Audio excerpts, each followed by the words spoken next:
many choices you make in a typical day? Do you know how many choices you make in a typical week? I recently did a survey with over 2,000 Americans, and the average number of choices that the typical American reports making is about 70 in a typical day. There was also recently a study done with CEOs in which they followed CEOs around for a whole week. And these scientists simply documented all the various tasks that these CEOs engaged in and how much time they spent engaging in making decisions related to these tasks. And they found that the average CEO engaged in about 139 tasks in a week. Each task was made up of many sub-choices, of course.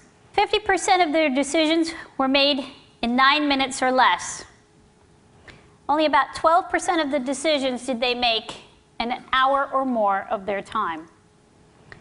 Think about your own choices. Do you know how many choices make it into your 9-minute category versus your 1-hour category? How well do you think you're doing at managing those choices?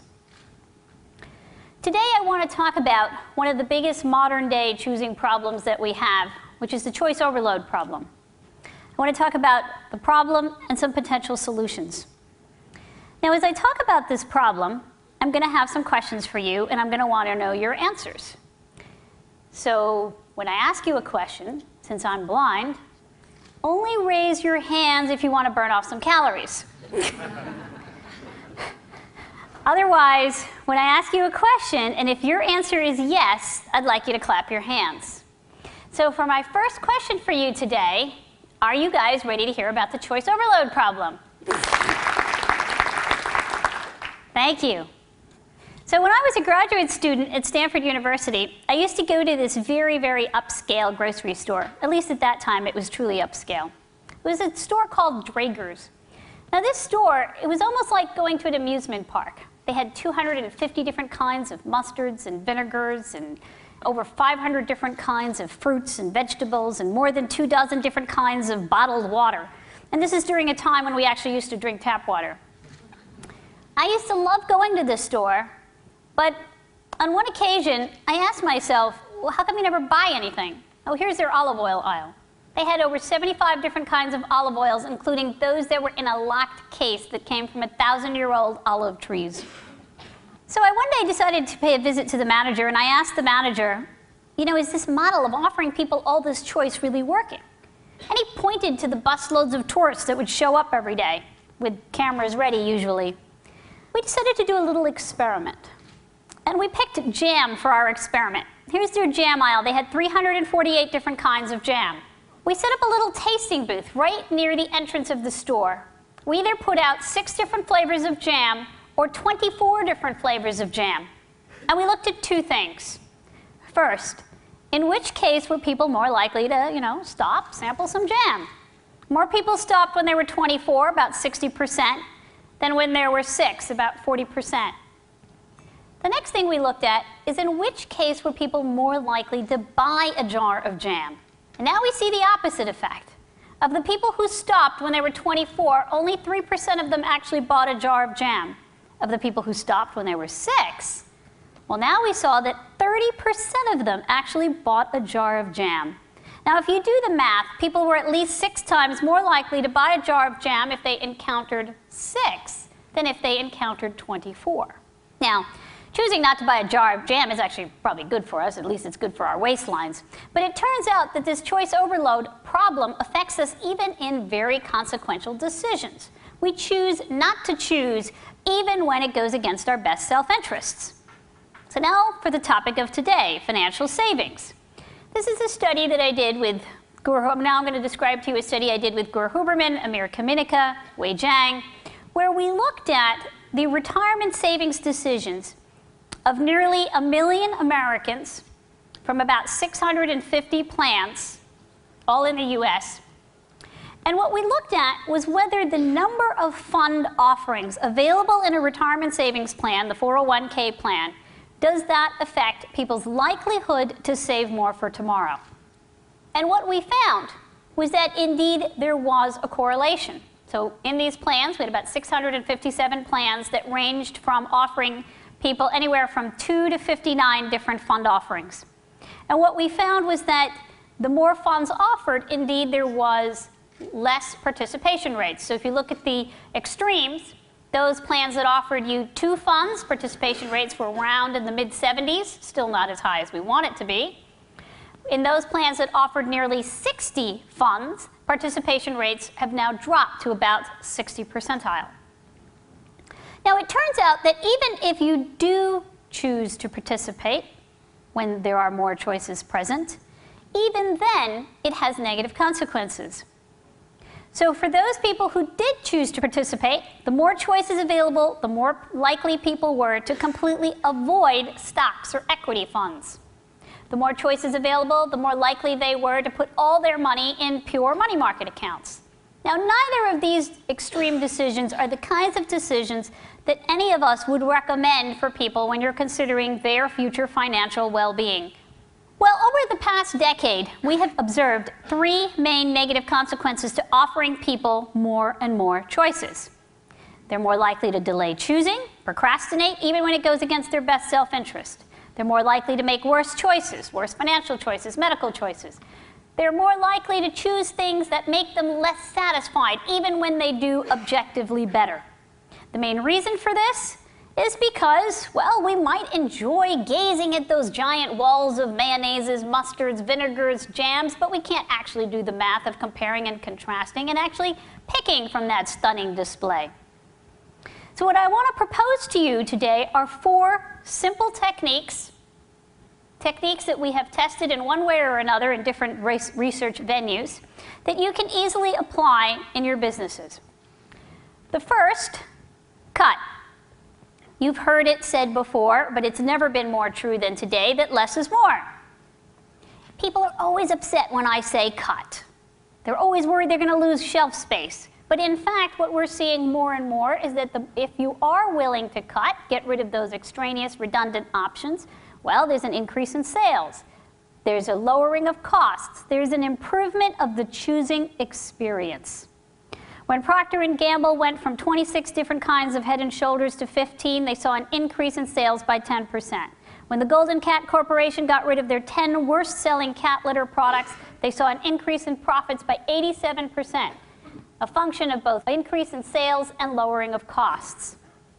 You know, the average grocery store today offers you 45,000 products. The typical Walmart today offers you 100,000 products. But the ninth largest retailer, the 9th biggest retailer in the world today is Aldi's, and it offers you only 1,400 products, 1 kind of canned tomato sauce. Now, in the financial savings world, I think one of the best examples that has recently come out on how to best manage the choice offerings has actually been something that David Laipson was heavily involved in designing, which is the program that they have at Harvard. Every single Harvard employee is now automatically enrolled in the Life Cycle Fund. For those people who actually want to choose, they're given 20 funds, not 300 or more funds. You know, often people say, I don't know how to cut. They're all important choices.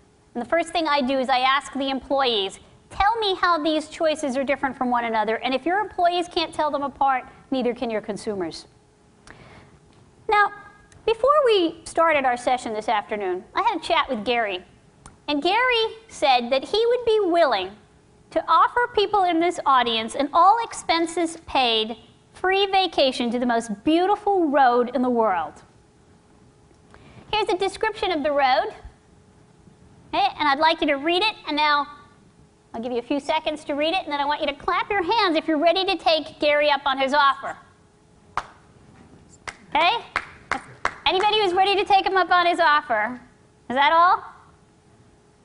All right, let me show you some more about this. You guys knew there was a trick, didn't you?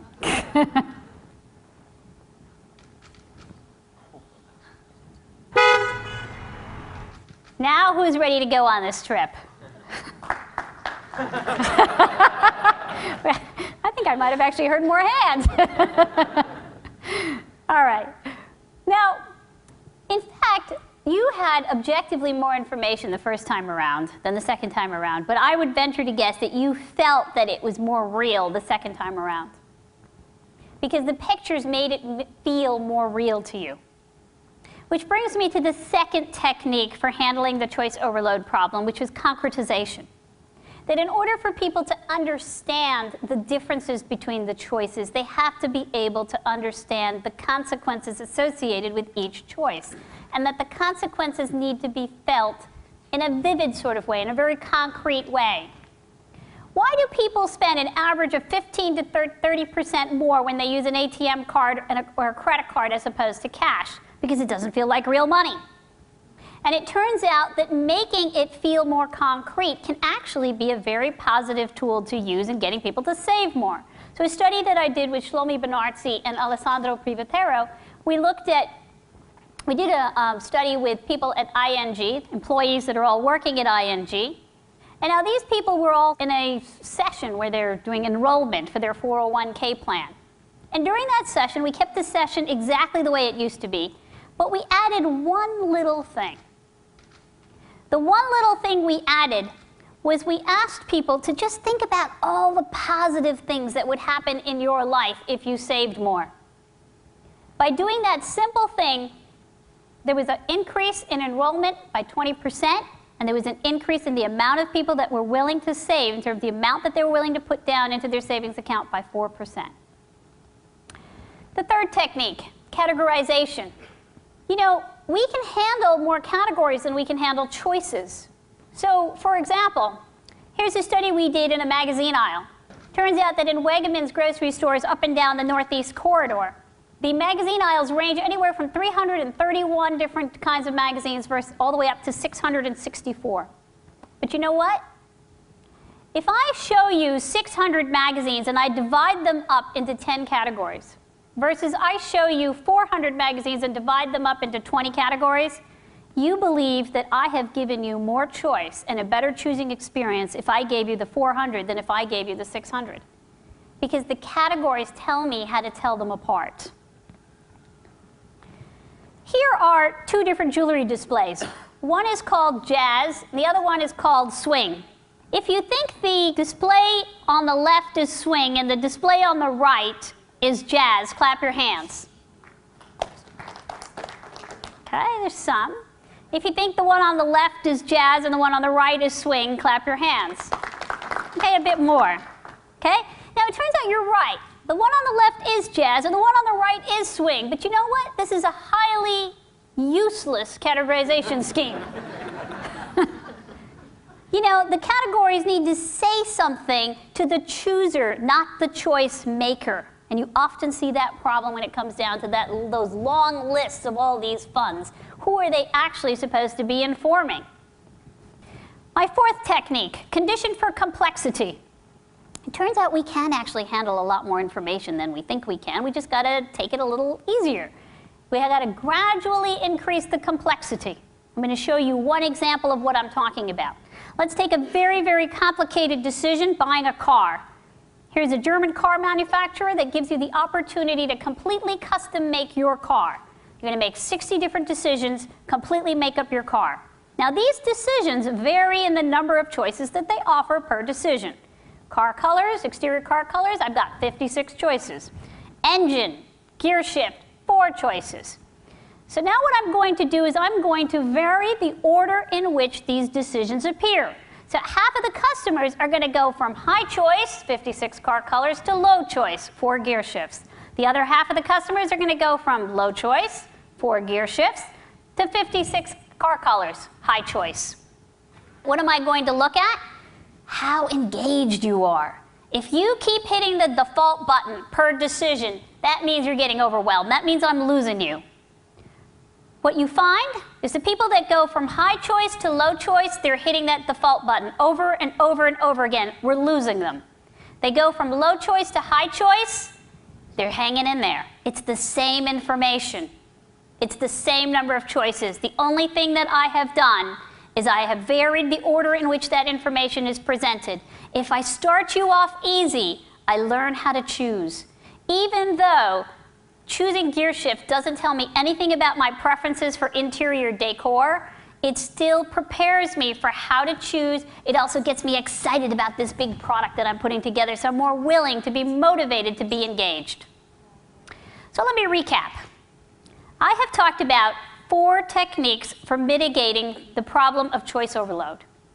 Cut, get rid of the extraneous alternatives. Concretize, make it real. Categorize, we can handle more categories, less choices. Condition for complexity. All of these techniques that I'm describing to you today are designed to help you manage your choices better for you. You can use them on yourself, better for the people that you are serving. Because I believe that the key to getting the most from choice is to be choosy about choosing. And the more we're able to be choosy about choosing, the better we will be able to practice the art of choosing. Thank you very much.